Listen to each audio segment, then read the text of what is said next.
29th, I just made up a date. On August 29th, 1959, the Vampires got a call from a neighboring Puerto Rican gang down here in the West 40s saying that some Irish kids from the Irish gang, the Norsemen, have beaten up some of their members.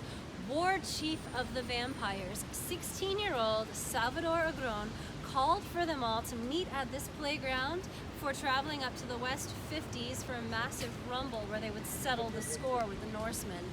Salvador donned his famous black silk crimson-lined cape, gathered his flock, and descended upon this playground here where they saw some kids that they didn't recognize as belonging to the other affiliated gang, so mistaking them for the enemy, they attacked them.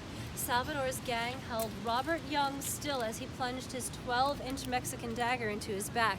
Robert could be seen stumbling across the street to number 445, where his friend lived upstairs, calling, "Get me up quick, I'm hurt." But it was too late, and Robert would perish of his injuries inside his friend's apartment. Anthony Krasinski also got a taste of Salvador's blade. He could be seen holding his insides in his hands as he made his way across the street to number 449, where he would die on the stoop.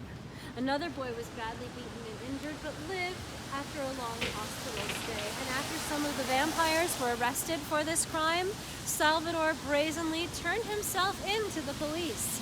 The press, fascinated at this young boy who had taken a life, asked him how it felt to kill another human being. Salvador replied flatly, coldly, "Like I always feel, like this."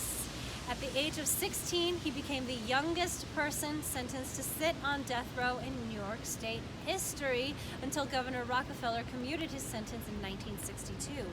During his time in prison, he sought a college education, found religion, devoted himself to bettering himself and changing his life for the better. Just days before his release on November 1st, 1979, Salvador spoke one more time to the press about how his time in prison had changed him as a human being. He said, "I look at my transformation more as a rehumanization.